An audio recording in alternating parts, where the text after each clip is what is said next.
พอฮู้บ่สมัยได้เพิ่นสร้างขึ้นน่าจะบ่ต่ำกว่า700-800 ปี700-800 ปีได้เสาก็ยังมีอยู่ได้บ่เจอนี่เส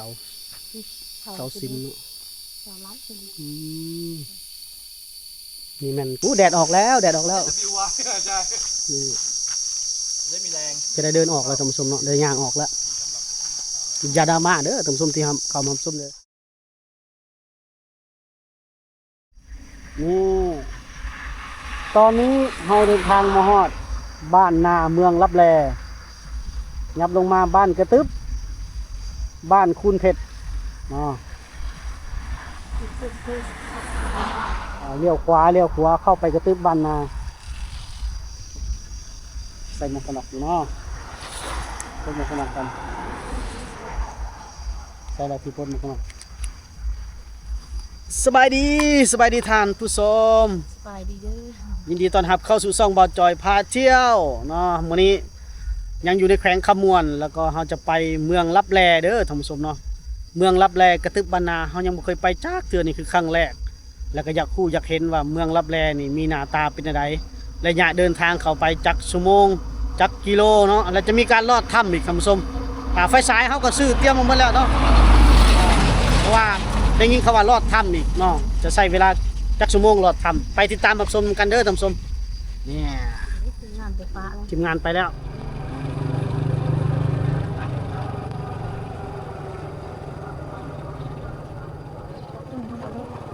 โอ้หน้าฝนก็ต้องตกเลยต้องว่าลืมเบิ่งอ่านป้ายเมื่อกี้เบิ่งป้ายอยู่แต่ลืมอ่าน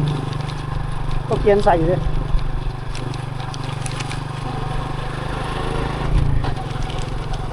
พวกเขามากกับทางแดงเลยตำตมบ้านรับแลหมู่บ้านรับแลเมืองรับแลโอ้วิวข้างทางท่านผู้ชมหนาผาหินผาหินไหนโอ้งามแล้วเขตอื่นแมนผาดินอันนี้น่าจะเป็นวัดอันนี้เป็นวัดป่าทุกสำราญ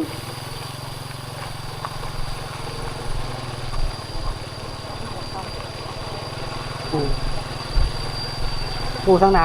ภูเขาหน่วยบ้านใหญ่ทางหนาโอ้วิวสวยงามขนาดนี้ตื่นตาตื่นใจครั้งแรกที่ได้มาเห็นเขากะได้เบิ่งคลิปเขาเจ้า5-6 ปีละได้มา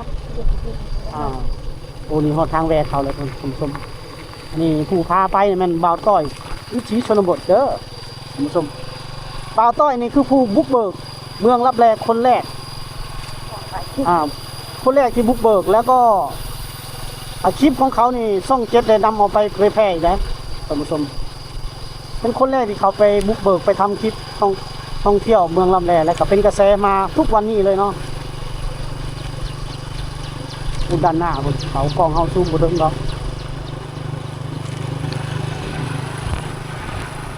ตอนนี้เฮามาถึงบอนเอารถไว้แล้วท่านผู้ชมตอนนี้รถนักท่องเที่ยวมีชาวไทยเขาไปขามไปแล้วชาวไทยกันอันเฮานี่มันชาวลาวเขาเข้าไปนะเขาสิเข้าไปนอนนะท่านผู้ชมนอนคืนหนึ่งตอนนี้เฮาเดินทางเข้ามาจักโมงเลยตอนนี้นอนที่บ้านพักเวลา3 โมงตอนนี้เวลา3 โมงเขาจะเดินทางไปจักชั่วโมงแล้วประมาณชั่วโมงกว่าถึง2 ชั่วโมงท่านผู้ชมเนาะจังฮอดแล้วก็นอนอยู่หันคืนหนึ่งตื่นเช้ามาก็เก็บภาพบรรยากาศในหมู่บ้านแล้วก็เดินทางออกมาเข้ามา3 คนมีบ่าวต้อยวิถีชนบทสาวผู้ไทยคนไกลบ้านบ่าวจ่อยพาเที่ยวแล้วก็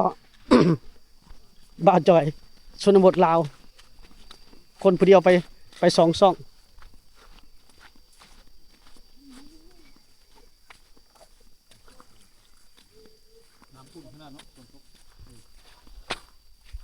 ทาง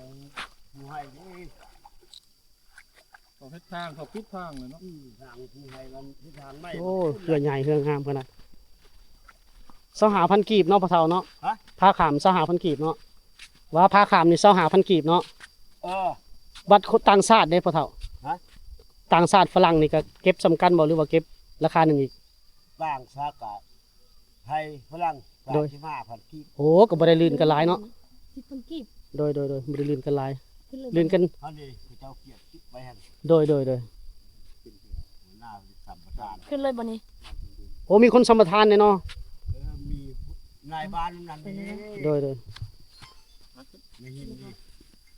อีกแล้ว มันมีกระยุบแล้วโหนี่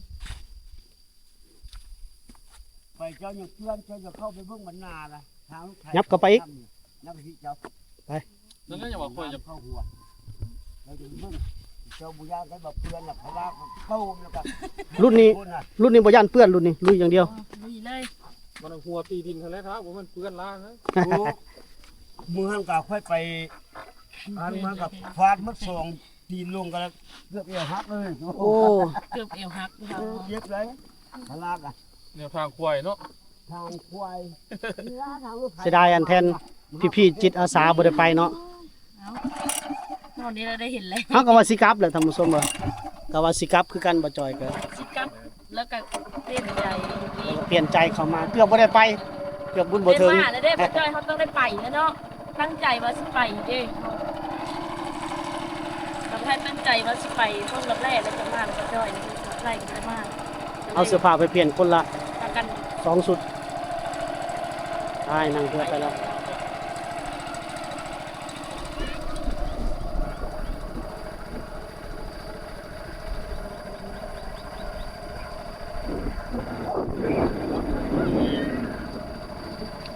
บ่ได้ไกลดอกท่านผู้ชมแป๊บเดียว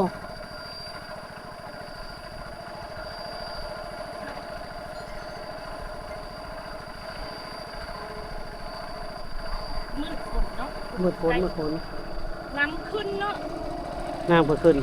ฝนตกเมื่อคืนนี่มันเนาะ โอ้จักเพื่อปลาเต่าเพิ่นก็นิ่ม จัดเอาจัดเพื่อเป็นจัดอะไร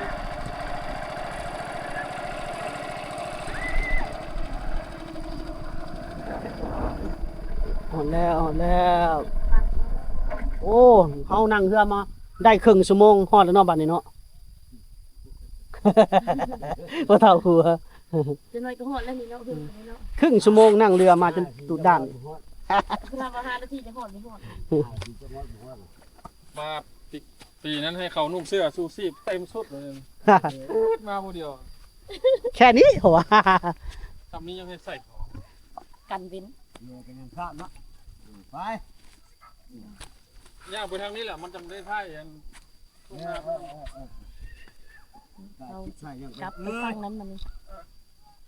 เอาขอบใจเด้อ ไปขอบใจ ไป บ่เห็นเจ้าคือเราอยู่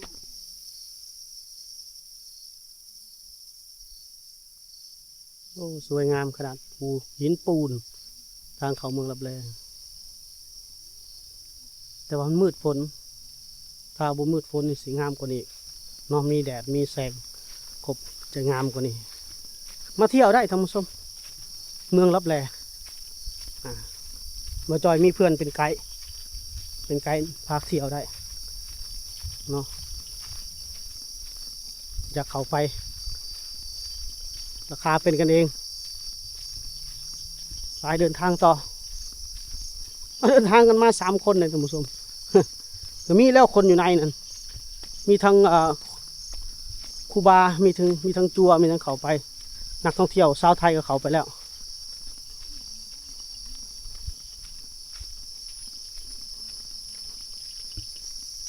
งัวโอ้ยงัวซึ่งเป็นตะแพงแท้เส้นทางดังเดิม แต่ก่อนตะกี้ ทางหัวทางเกลือ ทางงัวทางเกวียนที่เฮาย่างเข้าไปในท่านผู้ชม เป็นหลุมไปนี่แหละเนาะ คนกับขนาดตื้อเลยก็ดีโหยคนลูกไม่ว่าไปก้น โอ้เข้าบ้านให้ตึ๊ก คือว่าสมัยแต่ก่อนนี่มันชาวบ้านอยู่ในเมืองนี่มันใส่เกวียนออกมา เข้าออกท หรือว่าย่างเกวียนออกย่างออกมา จะบ่มีรถไถบ่หรือว่าบ่มีรถหยังเลยทางฝนเนาะ ำมันเป็นคลองเลยนะคันว่าทางสมัยก่อนเนาะ ใส่เกวียนแล้วก็ย่างตีนย่างเท้าอีกแล้วย่างตีนเป่านี่เป็นห้องมันนี่คือเลย สมัยแต่ กี่แต่ก่อนเกวียนไปแบบนี้แล้วท่านผู้ชม คอย ห้อยเกวียนเลี้ยงงัวเลี้ยงควายก็ตามแบบนี้แหล้ว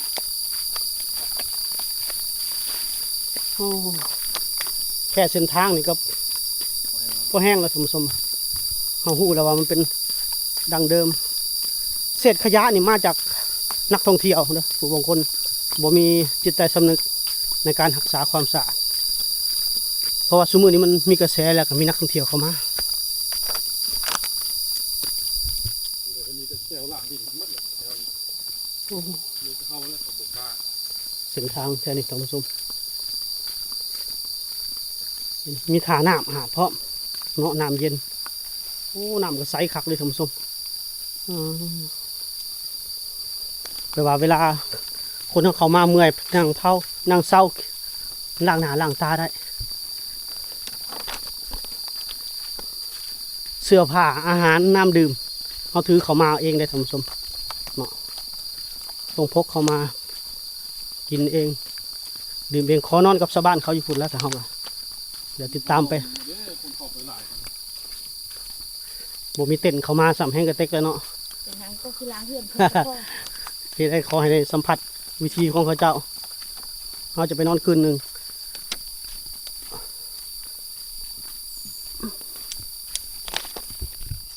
งามนะวันนี้เนาะสวยสวยงามคืนเบาเลยท่านผู้ชมศาลาพักเลยเถอะพักพรเนาะแต่ก่อนมีสร้างป่าแต่ก่อนเป็นศาลาไม้มีสร้างป่ามาเบียดมานั่นแหละให้ฮักเนาะก็เลยเปลี่ยนมาก่อเลยบ้านนี่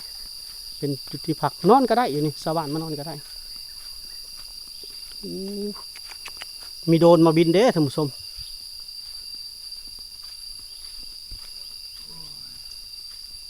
มาพาสวยงามเลยได้โดรนมาบินท่านี่คือสิคักเนาะโอ้บรรยากาศเย็นดีขนาดท่านผู้ชมอากาศสดชื่นโตคักเลยจุดพักอู้อยู่หันมีถ้ำบ่โอ้ถ้ำที่นี่ที่เขาสิได้เข้าไปเนาะ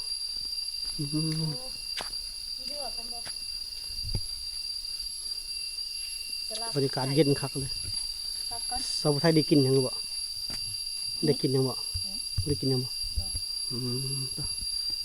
เอาพักผ่อนก่อนจุดที่พักก่อนสิเข้าหน้าถ้ำมั้ง กินหอมไอ้ดินได้ละคิดมันค่อยไปสิ แบกเป้เข้ามาเลยท่านผู้ชมมีอาหารมีน้ำดื่ม ถ้าออกแบบอันนี้แล้วน้อยพอเขานอนขึ้นเดียว ยุงกระลาย หลาย เพราะว่าเป็นป่าเด้จุดที่พัก ที่เขาทำแล้วดิ ใกล้แล้วครั้งแรกถือว่านอนอยู่นี่ก็ได้ท่านผู้ชมก็คือบรรยากาศปุณาภาวิวงามเนาะบอกแล้วนอนหลายๆคนได้อยู่ท่านผู้ชมติดตามเป็นแต่ละอีพีเด้อท่านผู้ชมเนาะใกล้สิเขาปากถ้ำแล้วล่ะหน้าผาทางหลังนี่งามมาเลย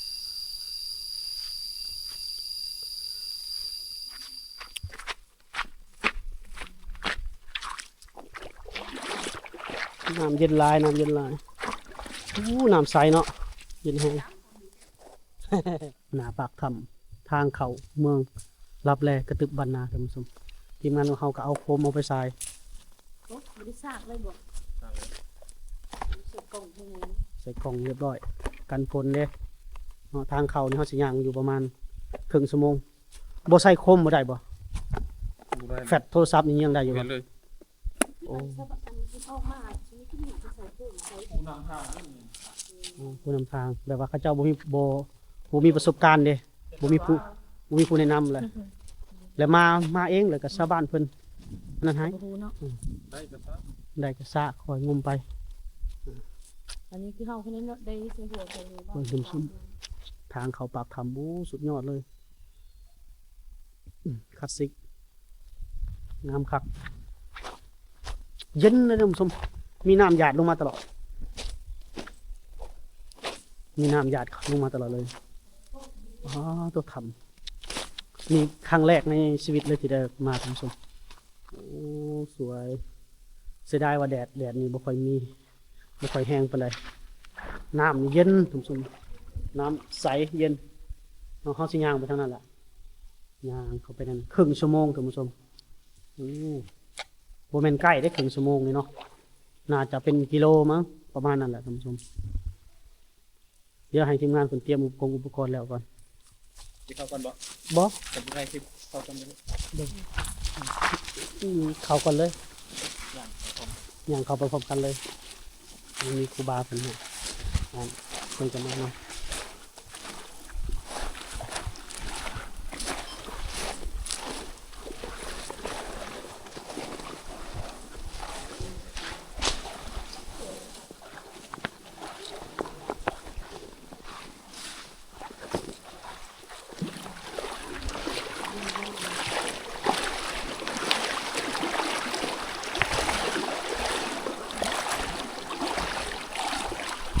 น้ำเลิกเติบเนาะเย็นขนาดคุณผู้ชม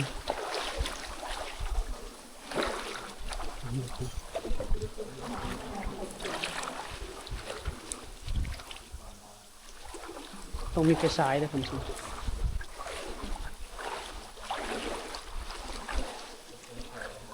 ต้องคอยไปแต่เฮากับโบชินทางเนี่ยยันล่ม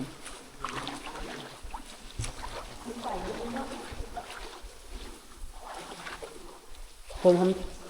มเขามี3 สเต็ปคุณนะ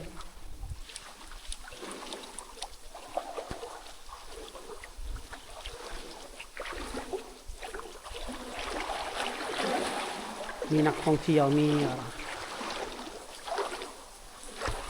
อาญาครูหรือว่าหลวงพี่หลวงพ่อเพิ่นกะเข้าออกย่างเข้าออกเดี๋ยวคุณผู้ชม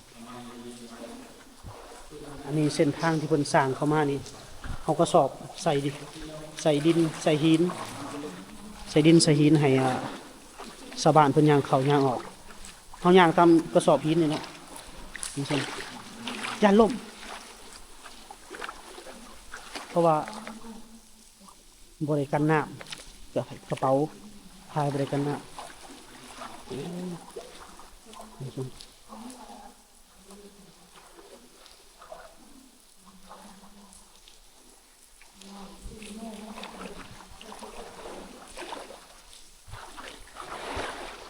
น้ำเย็นใส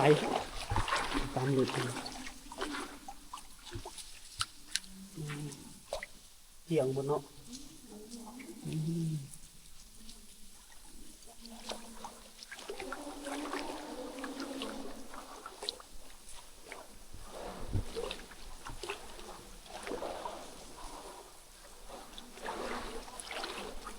โอ้นี่คือสว่านเพิ่นเฮ็ด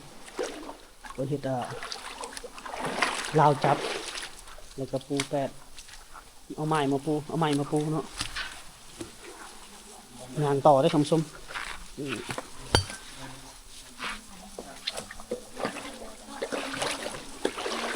กระสอบขึ้นมูนี่แห้งเลย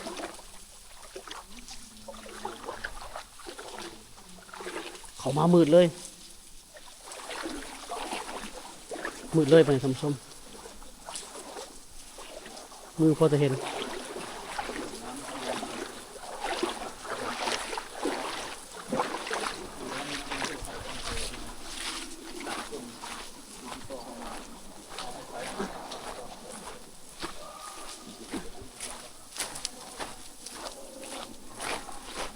เขามาในนี่มืดเลย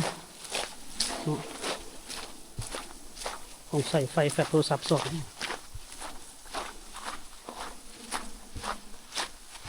กล้องนี่บ่ได้เลยกล้องนี่บ่เห็นเลยเขามาในนี่มืดเลยต้องใส่ไฟแฟลชโทรศัพท์ส่อง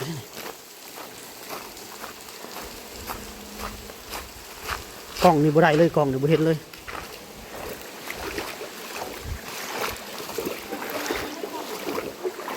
ฮะ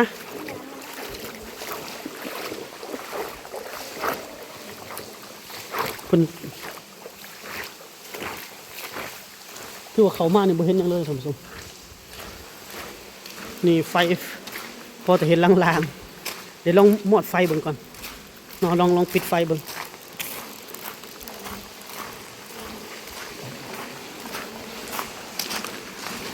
โอ้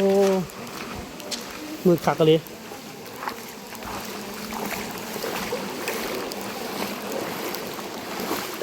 กายานเนาะ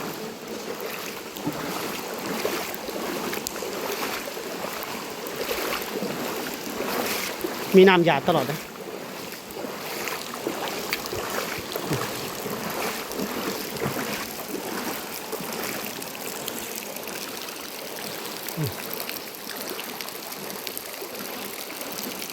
โอ้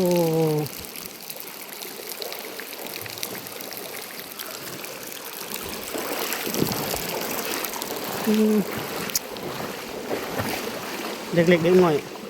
แต่ว่าคนที่มีครอบครัวเนาะอยากพาลูกน้อยเขามาบ่ได้ดอกท่านผู้ชมบ่เหมาะสมมันน่ากลัวมันวางเวงเนาะมืดตึ๊บเลยอันนี้เขาจะเอาแบบเรียลไทม์เลยเนาะ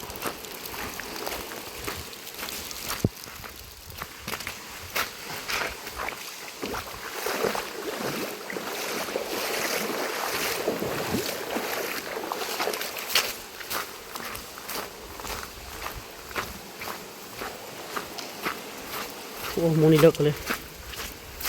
ต้นขากายหัวเข่า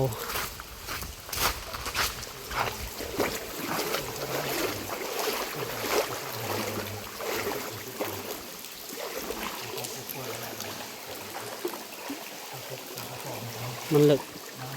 โมนี่น้ำเลิกเพิ่นก็เอากระสอบมาใส่ให้มันตื่น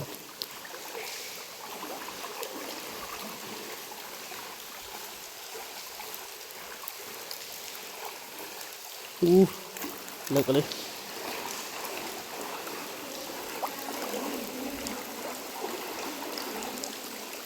เพียงต้นขา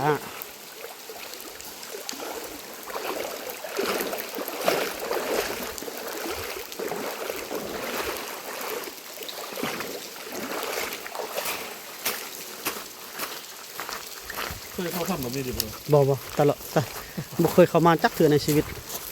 อะไรในชีวิต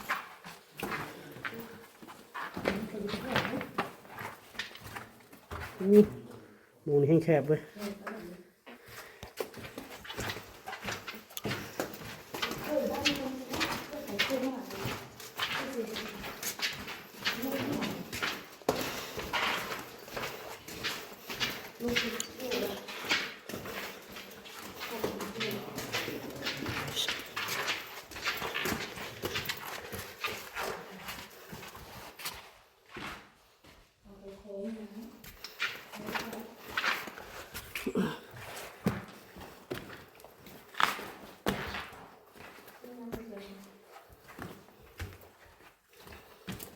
เสียงหอบ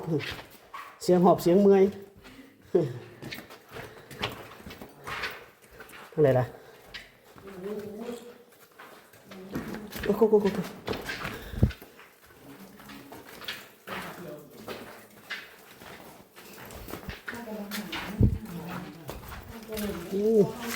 แคบเลยเนาะ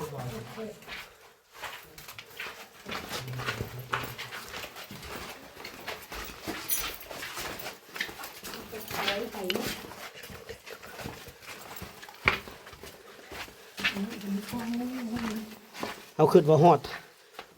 ปากทางออกแล้ว เห็นเห็นแสงสว่างเห็นแสงสว่างคิดว่าฮอดทางออกแล้วแอบดีใจอยู่ใส่ได้บ่แมนเพียงแต่หูปากทำที่ไฟฉายก่อนแสงตะเวนเจ็บหัวอ๋อเด้อ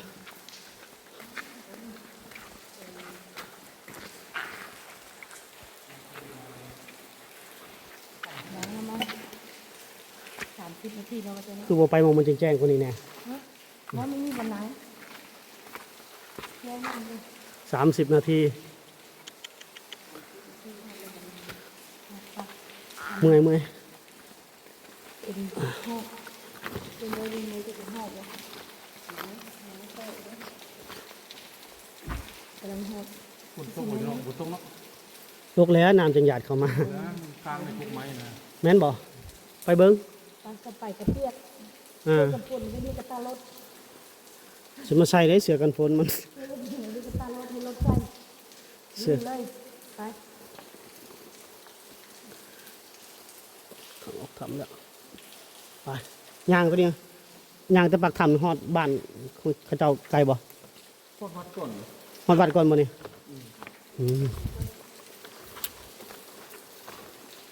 ไป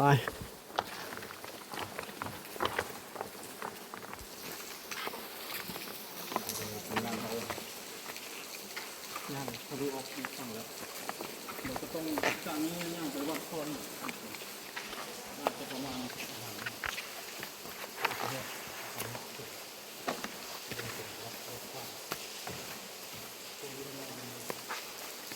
หน้าดำคำเขียดหน้ามืดเลย โอ้สุดยอดเลยท่านผู้ชมผู้ที่จะมาได้ต้องคนนั้นต้องแข็งแรงสุขภาพจิตใจบรรยากาศอยู่ในถ้ำนี่โคตรร้อนสำหรับเฮาได้ผู้อื่นบ่ฮู้เฮามันมืดอ่ะมันตะย่านเนาะ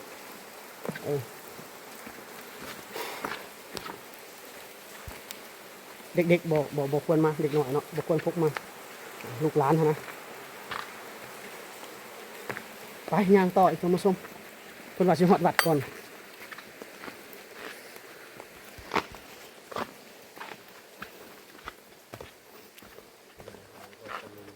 สุดยอดสุดยอด ครับตัวเดียวดูเนาะมีบอลนี่ครับ ไม่ได้กินน้ำบ่มาเนี่ยอู้ออกมาแล้วคักเลย ผิวดอกยัง จังหวะกึ่นเตะดังวาบโลดเศร้าเมื่อยก่อนไหม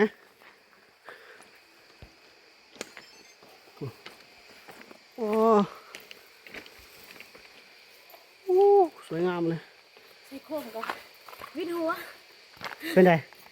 ประสบการณ์ สุดยอดเลยครับ ตาย่านนี่บ่อยู่ในคุณตาย่านนี่บ่ ย่าน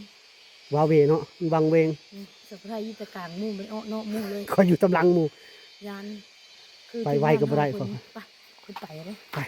ทำงานเพิ่นเป็นคนบ่นให้ เฮาบ่สิ้นทาง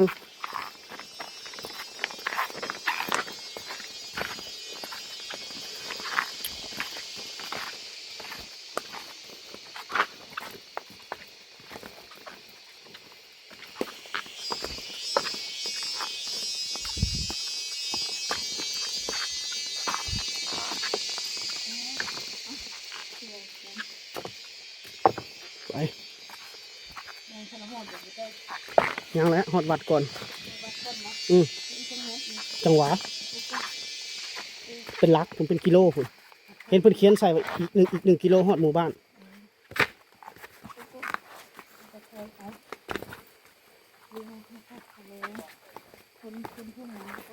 ผู้ย่างก่อนเห็นแล้ว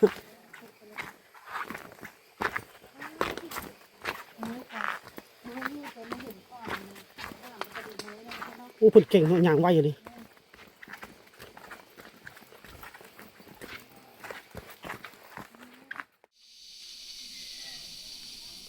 คือว่าเฮาย่างรถทำชั่วโมงหนึ่ง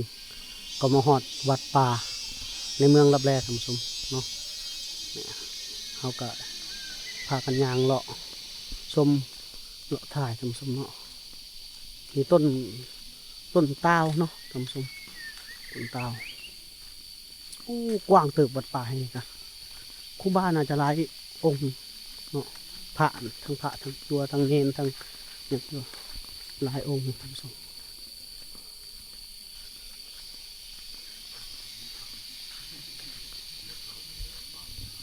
นี่ก็เป็นวัดที่ครูบาเป็นอยู่โอ้มุมงามเนาะครูบาก็นอนกุฏิของครูบานอนท่านผู้ชม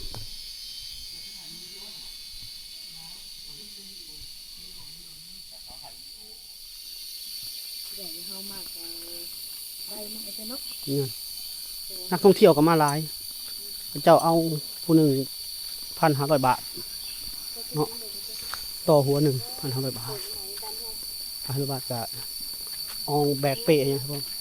โอ้มันอย่างนี้นี่เนาะ กระบองใหญ่บ่ น่าจะเป็นเสาประตูทางเข้านะ สมัยแต่ก่อน สมัยแต่ก่อน ก็แบบมาไม้ป่าหลายเลยเนาะมาไฟ เป็นเสาเป็นหยังเสาประตูโค้งบ่หรือว่าเจดีย์แต่ก่อนเนาะ เป็นทางแต่ก้อนเนาะคือสิเข้ามาทางนี้เนาะ เขาวัดแต่ก่อนนี่เป็นวัดแต่ดั้งแต่เดิมแล้วเนาะโอ้ เป็นไม้ก็ มีวัดเก่าแก่ ต้นไม้ใหญ่ เป็นเหมือน แต่ดั้งแต่เดิม ที่อ๋อยังเป็นไม้ เดี๋ยวข้อมูลเขาไปหามาอีกจำสมเนาะว่าวัดแห่งนี้มันก่อตั้งขึ้นมาแต่ปีใดเนาะโอ้ ต้นไม้เป็นเนาะเป็นเลย ต้นไม้จักต้นหยังเนาะ กกกระพุ่งบ่ครับ ฮะ กกพุ่ง กกกระพุง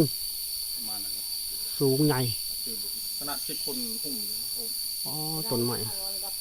สาวสิ ต้นไม้แห่งนี้ก็ยังใหญ่เลยเนาะ ท่านจะพูดให้คนไปยืนเทียบเบิ่งอยากรู้ว่าใหญ่สัก ต้นไม้คนไปยืนเบิ่งก็เขาจะหัวอู้ น้อยนะคนยืน ต้องมีคนไปยืนเบิ่ง แล้วก็แต่นั้นก็จะเห็นน้อยนึงก็จะเห็นน้อยนึง แม่นล่ะ ใหญ่ทั้งสูงเนาะ ใหญ่สูงขนาด เป็นพระเป็นที่ประเด็นแล้วเนาะพระเป็นเนาะ ไปเพิ่นสร้างไม้อันนี้ สร้างใหม่ ไม่บอก อันนี้ก็สร้างไม้อันนี้เพิ่นเอิ้นกระติบนะ เป็นบ้านไม้ หึ เดิน อันนี้แหละเพิ่นเอิ้นกระติบ กระตึบบ้านหน้านะคือชื่อว่ากระตึบเนาะ กระติบภาษาเป็นภาษาลาวบูฮานตำบ้านเฮาปัจจุบันนี่สิเอิ้นว่าสิม โอ้ สิมใหญ่นะ ซิมเก่า สิมเก่า อ่า ใหญ่ เก้าปี แต่ เนาะ ภาษาแต่ก่อนเอิ้นว่ากระตึบนี่สมมุติ มันมี10 11 12บ่อนพุ่นน่ะก็เจ้าสร้างไว้ แต่ว่ามันนั่นเหลือแต่จุดนี้ ยังอยู่บ่แต่ก่อนที่สร้างไว้ เหลือแต่จุดนี้แหละ โอ้ เดียวนี้เนาะ กระตึบ กระตึบหรือว่าอันนั้นซิม สิน ซิมเก่าซิมแก่ตั้งแต่สมัย เป็นนาฬิกา พุนละ สิบแล้วเนาะเป็นนาฬิกาเนาะ สร้างขึ้นตั้งสมัยได้เหรอพอฮู้บ่สมัยได้เพิ่นสร้างขึ้นนี่ น่าจะบ่ต่ำกว่า700-800 ปี 700-800 ปี ได้เสาก็ยังมีอยู่ได้บ่เจอนี่ เสาเสาซิมเนาะ เสาล้านเป็น อืมนี่แม่นก้อนอิฐแต่สมัยแต่ก่อนนะท่านผู้ชมนี่ ก้อนใหญ่เลย ก้อนอิฐก้อนใหญ่ เฮาจะเนาะบ่ได้เอารูปมาบูชาคือยังว่าจัง ซิมเก่า เนาะบ่เคย ซิมเก่าซิมแก่ เสายังอยู่เลย เสาซิม เสาซิมยังเห็นอยู่ คนก็มาบูกราบไหว้บูชา เอากราบเลยเนาะบนสักทิศด้านทางหน้าทางใดบ่เจอด้านนี้ด้าน น่าจะเป็นทางนี้ทางหน้าทางขึ้นทางขึ้นซิม เบิ่งให้เบิ่งว่า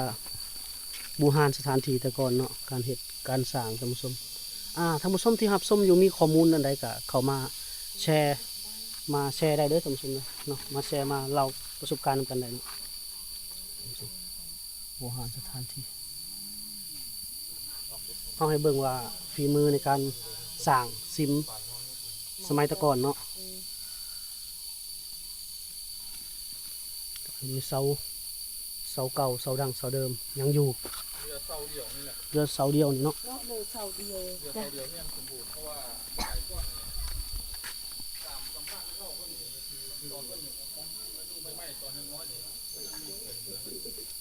นี่ทางขึ้นสิ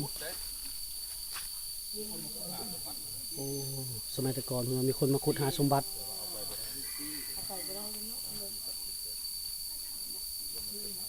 กระตึบเนาะหรือว่าซิมเก่า700-800 ปี สาบานให้กับทิศ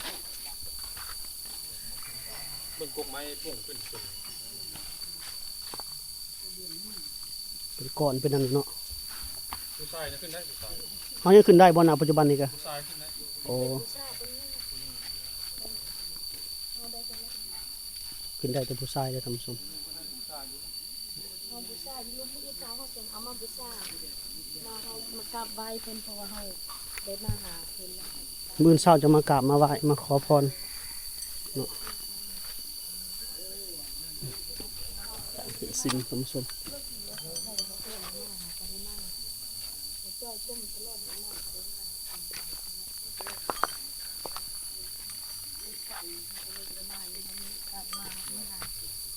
นี่การแต่งขอบบัวเนาะขอบบัวของ เสาเสาสิญจน์ดังเดิมโบราณสถานที่ถือว่าประมาณ 700-800 ปี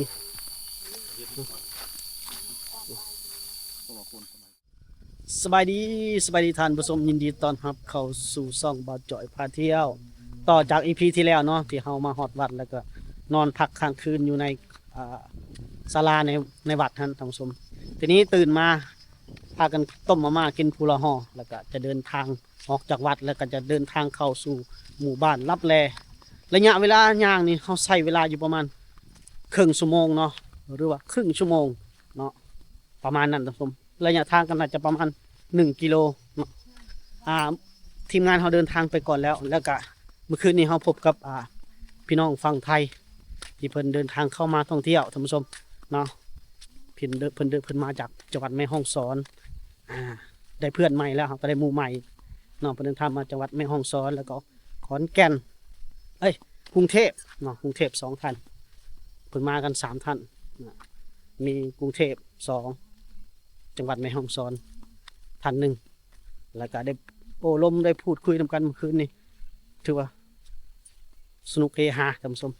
ในบรรยากาศค่ำคืนที่เงียบสงบพี่เพิ่นเป็นคนชนเผ่าลาหูเนาะเพิ่นก็ชวนบ่าวจอยไปเที่ยวบ้านเพิ่นได้เพิ่นว่าเดี๋ยวผมไปรับเพิ่นว่าคันไปฮอดพุ่นเนาะค่าใช้จ่ายไม่ต้องเพิ่นว่าขอให้ไปถึงโอ้สุดยอดเลยเนาะเขาได้พบกับพี่น้องทางไทยนี่ถือว่ามีความสุขสนุกเฮฮาท่านผู้ชมเนาะโอเคเดินทางกันไป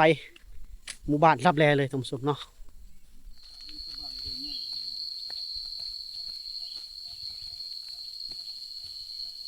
ตอนนี้เขาย่างมาระยะหนึ่งแล้วท่านผู้ชมน่าจะได้ครึ่งทางเลยล่ะโอ้บรรยากาศทางหน้ามีภูเขา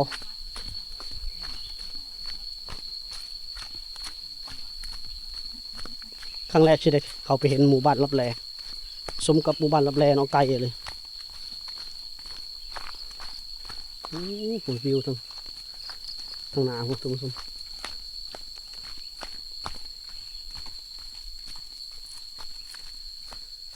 สวยงามหลาย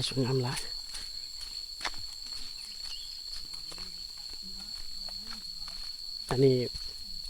ไปพบพ่อพี่ทีมงานเนาะเดินป่าน้ำกันขัวไม้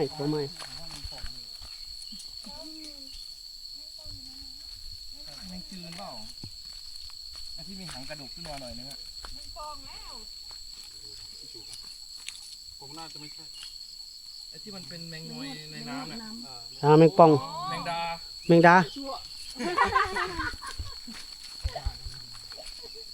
แม่นบ่แมงดาแมงป่องน้ำ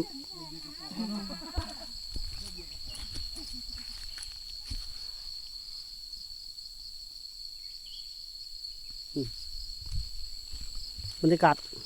ระหว่างทางเอาละท่านผู้ชมเอาย่างมาประมาณ30 นาทีก็มาหอดหมู่บ้านลับแลกระตึบบานนาอารันรจนาท่านผู้ชมดีใจเนาะได้มาเห็นแล้วหมู่บ้านที่บ่มีไฟฟ้าหมู่บ้านลับแลตัวจริง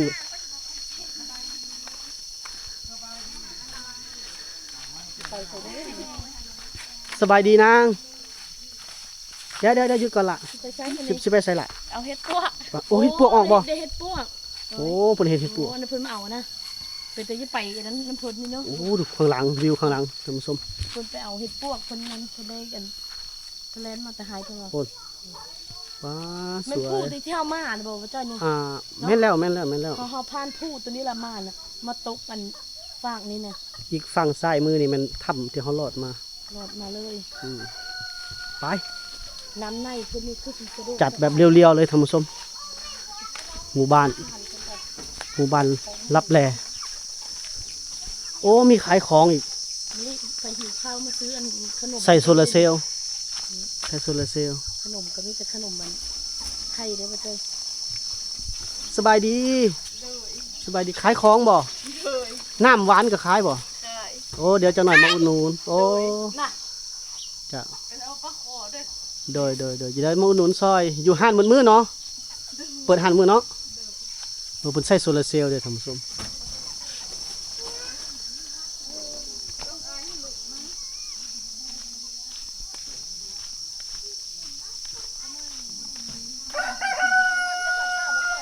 ซาวหลังคา ไม่ได้ดิก็มีวัดใด มีวัดเนาะ มีวัด มีวัด ข้างล่างเราเพิ่นมีแต่วัดป่าฮะเนาะเพิ่นอยู่เนาะ โดย มีแต่วัดป่ามีขาว อันนี้วัดเนี่ยเนาะ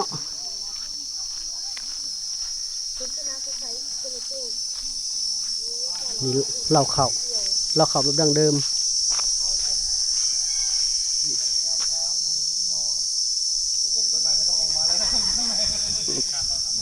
อันนี้แฝงโซลาร์เซลล์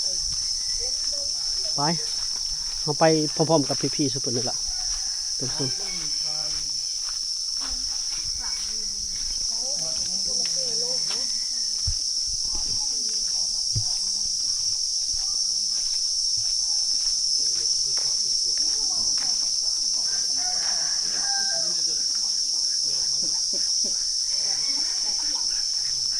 หมู่บ้าน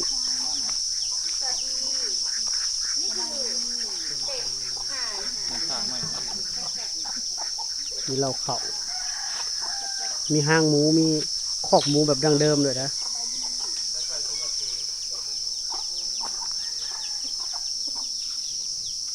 แต่บ้านเขาก็ปรับปรุงกันเยอะเนาะจะได้แบบว่าอยู่ได้สบาย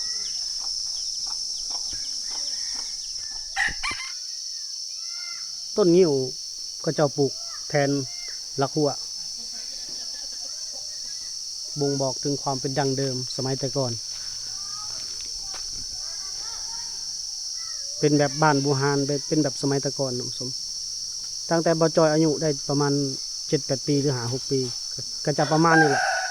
เพื่อนบอจอยก็จะเป็นทรงแบบนี้แหละทำสมมีหัวมียังอ้อมนี่แหละ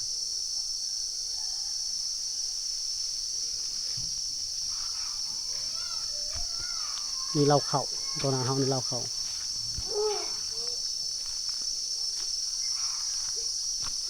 ดั้งเดิมเลยเราเข่าคือกันเนาะ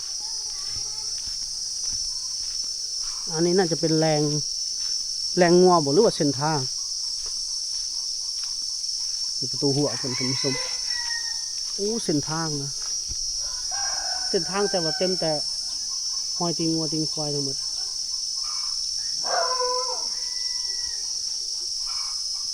ควายกำลังไปผู้ใช้ควายออกไปหากินหญ้าโอ้ไม่เห็นเฮานี่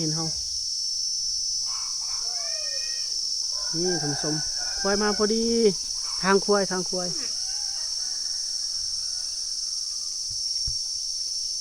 โอ้ช็อตนี้สวยงามมากมาทำอย่าพอไปมาทำให้ควายไปก่อน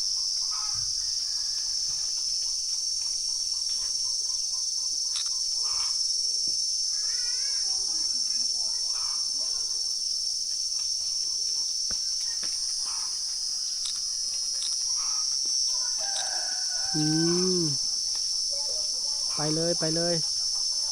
โอ้ควายแดมเฮาไปเลยไปทางของเจ้าไป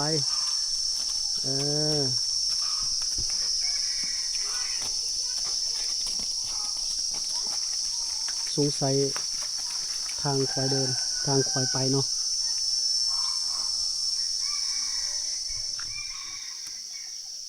เขาขายเราต้องอัดให้เขาถ้าเขาเปิดเราต้องอัดให้เขาไปนะมอฮัมไปบ่หรือชัดขายอัดเนอะหนักเติบโอ้ประตูหัวเพิ่นนี่มึงทำบ่ไปน้ำเนาะถ้าเขาจะเข้าไปบ้านนั่นเขาต้องเข้าไปนี่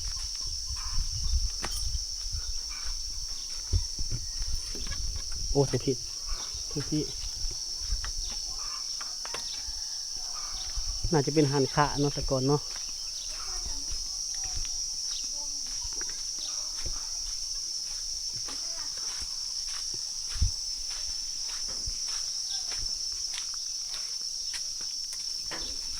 สบายดีเฮ็ดหยังล่ะเก็บมะม่วงอืม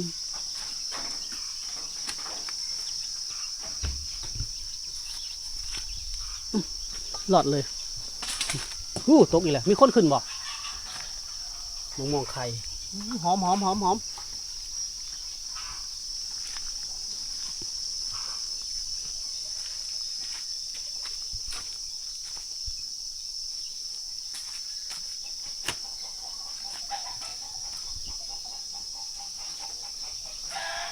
เจ้าซื้อหยังล่ะ คืออ้อน อ้อนน้องอ้อนเจ้าได้เรียนหนังสือบ่ เขียนคือคนเข้ามาสอน มสอง บอกคนเข้ามาสอน โอ้เรียนอยู่นี้เดี๋ยวนี้อยู่ห้องปอใดล่ะ บอกคือต้นบริเฮียน ไม้ใดๆก็ ต้นเฮียนสอนฮอดห้องกุศลบอก โอ้เดี๋ยวนี้ฮอดแล้วบ่ปสาม ฮอดแล้ว โอ้จบแล้วบ่เจ้านะ ออกแล้วเพิ่นบ่ได้มาสอนแล้ว โอ้ เพิ่นมาสอนได้เล็กน้อยเราเพิ่นละขึ้นไปเรียนแล้ว โอ้ปีหน้าเรียนต่อบ่เจ้าหรือว่าออกเลย ออกเลย โดยน้องอ้อนเพื่อนเจ้าอยู่ไสล่ะโอ้อยู่จักคนอยู่นี่ครอบครัวเจ้า 5 คน ครอบครัวเพิ่น5 คนนั่นคือพ่อแม่ไปนาหมดแล้วบ่ เลย อืมเก็บมะม่วงขอบใจน้องขอบใจน้องอ้อน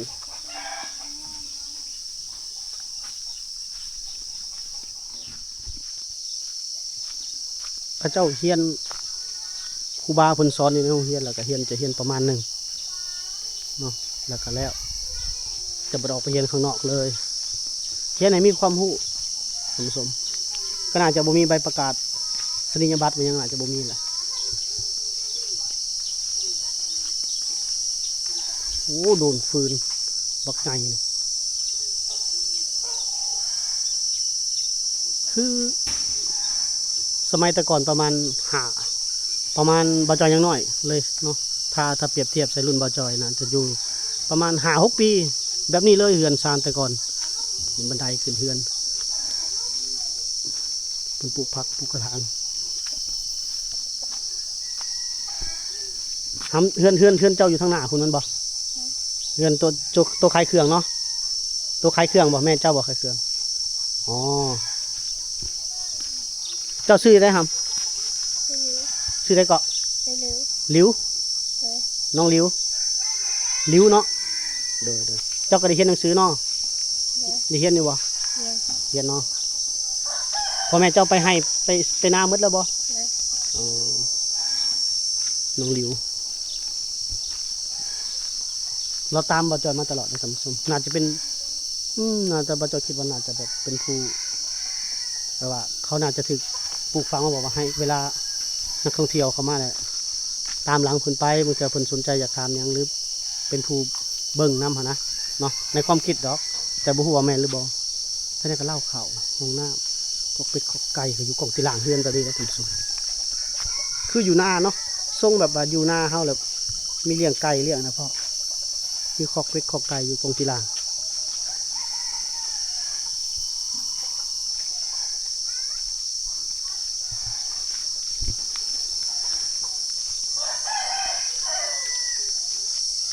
ว่าจะย่างออกมาก่อนพี่ๆเพิ่นเนาะทางเมืองไทยเพราะว่าเราอยากได้อีกมุมหนึ่งแบบเงียบสงบอีกมุมหนึ่งมันพานักท่องเที่ยวเข้ามาเนาะแต่ว่าเพิ่นยังโซเลกันอยู่หมายถึงว่ายังคุยยังล้มกันอยู่เขาเข้ามาก่อนแล้วก็ย่างน้ำกันนั่นแหละท่านผู้ชมบางเฮือนกับเพิ่นเฮ็ดมาใหม่แล้วสร้างปลูกขึ้นมาใหม่แล้วเนาะกระตึบบ้านนาเมืองลับแลท่านผู้ชมบ่มีไฟฟ้าเนาะหมู่บ้านที่ถูกตัดขาดจากโลกภายนอกหมู่บ้านที่ห่างไกลจากความเจริญท่านผู้ชมหมู่บ้านที่อ้อมด้วยภูเขาท้ายคลิปเฮาสีเอาคลิปโดนจากพี่ๆทางเมืองไทยเนาะเพิ่นว่าสิส่งให้ท่านผู้ชมเดี๋ยวจะให้เบิ่งมุมสูงมุมไกลเนาะมุมกว้างยับไปพุ่นก็มีอีก 2-3หลังคาเรือนนี่อ้อมนี่มีแต่ภูเขาหมาเลยท่านผู้ชมโอ้โชคดีแต่ว่ามีห้องน้ำเนาะนักท่องเที่ยวเขามานอนก็ได้อยู่ในนี้ท่านผู้ชมโดยมีไกด์นำพาเขามาเนาะไกด์ชาวบ้านเอาควายมาอีกแล้ว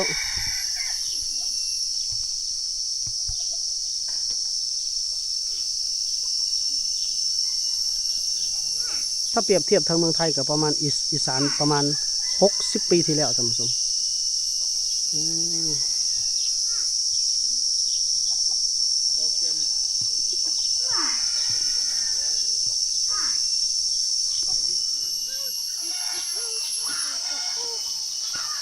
ไก่แตกลัง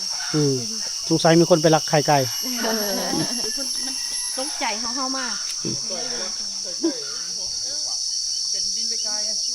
โอ้เบิ่งภูเขามันจะคล้ายๆกับแอ่งกระทะเลยท่านผู้ชมเนาะอ้อมหมู่บ้านนี่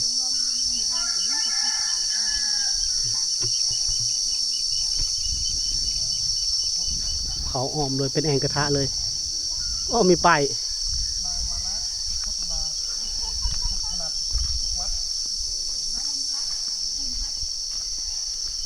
มีป้ายอะไรอีกเนาะมีป้ายบ้านอีก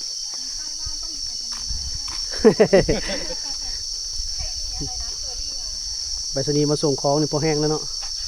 บ้านคุณเพชรเมืองขมัว เพชร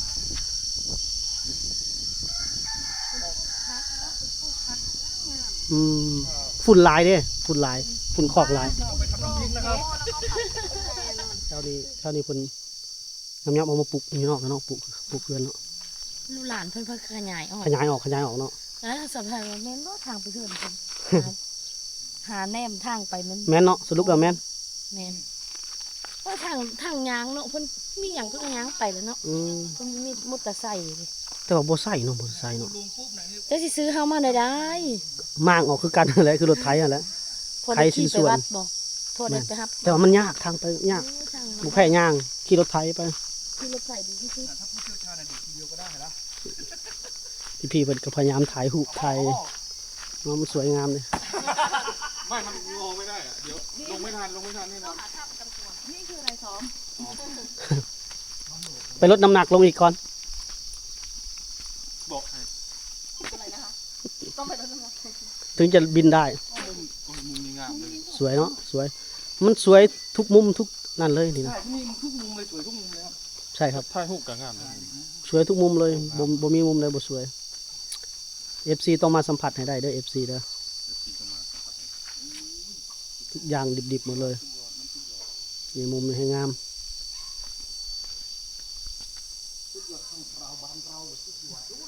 สวยงาม นั่งพักหรือเดินต่อเลย เดินไปถึงปุ๊บทุกคนอยู่กันแน่นอน ตั้งแต่ตอนนั้น ไป อ๋อเขาได้กันหมดแล้วรู้ว่ายังครบแล้วปูม้าครับปูหมดเหลือมั้งก็ไปดูวาย อู้แดดออกแล้วจะดูวายใช่ นี่ ได้มีแรง จะได้เดินออกแล้วท่านผู้ชมเนาะได้ย่างออกแล้วอย่าดราม่าเด้อท่านผู้ชมที่เข้ามาชมเลยมีเห็นเว้าไทยเว้าลาวปนกันเพราะว่าเฮาไปกับนักท่องเที่ยวเมืองไทยเด้เฮาก็ต้องเว้าศัพท์ภาษาเมืองไทยแน่ลาวแน่ปนกันเนาะใสมุมนี้ให้งาม มันชาร์จไฟได้ไงเพราะว่า ช่วงนี้บ่จอยอยู่กับพี่ๆนักท่องเที่ยวทางเมืองไทยนี่น่าจะเข้า10 วันแล้วท่านผู้ชมเนาะเพราะบางคนเป็นมาจากคนมาจากกรุงเทพเขาเว้าอีสานบ่ได้เด้เว้าลาวบ่ได้ถ้ามาจากเชียงใหม่เพิ่นก็เว้าภาษาเหนือเนาะกะได้กะมันยังนี่ละโอ้มุมนี่ก็งามท่านผู้ชมเอ้ยสวยทุกมุมบ่มีมุมใดที่บ่สวยบ่งาม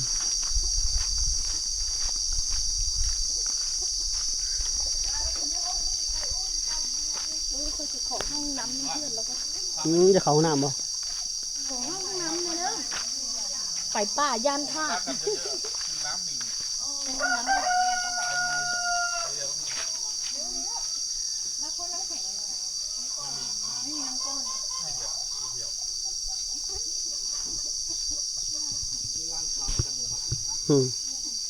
มินิมาร์ท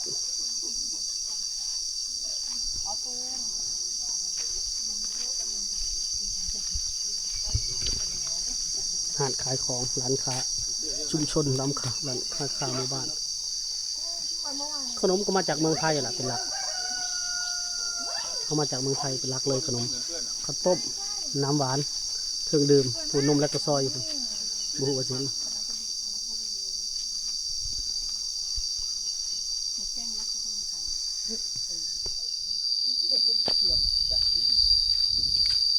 ทีมงานเราเดินทางออกแล้วทำสมบัติเนาะ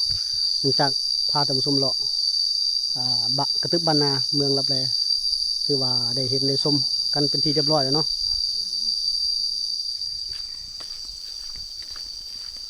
โอเคทำสมเนาะคือว่าพากันย่างออกแล้วบ้านนี้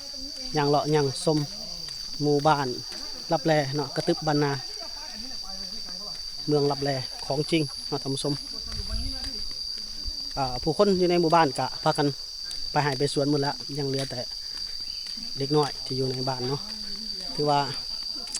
ประทับใจหลายเลยเขามาหับชมวิถีชีวิตความเป็นอยู่ของข้าเจ้าเนาะแต่เวลาเขาก็สั่นหลายแต่เขามานอนอยู่นี่อีกคืนนึงเนาะชมการทำมาหากินบ่การใช้ชีวิตของข้าเจ้าจะสุดยอดกว่านี้เนาะไปออกไปแล้วบัดนี้ท่านผู้ชมโอเคท่านผู้ชมเนาะตอนนี้เฮาก็เดินออกจากหมู่บ้านลับแลมาฮอดวัดแล้วท่านผู้ชมเนาะเจ้าหน้าที่สิพากันไปกราบพระในวัดป่านี้แล้วก็ทำกับเขากินเนาะกับพี่ๆทีมงานนักท่องเที่ยวเพิ่นเนาะแล้วก็สิได้เดินทางออกไปเลยท่านผู้ชมเนาะนี่คือเรื่องราวที่เฮาพาเที่ยวเนาะกระตึบบรรณาหมู่บ้านลับแลท่านผู้ชมเนาะเป็นจังไดที่เขาไปรับชมก็แล้วมักบ่หรือจังไดก็ฝากเข้ามาคอมเมนต์กดไลค์กดแชร์ให้บ่าวจอยพาเที่ยวเด้อท่านผู้ชมพบกันใหม่ใน EP หน้าท่านผู้ชมสำหรับ EP นี้สบายดี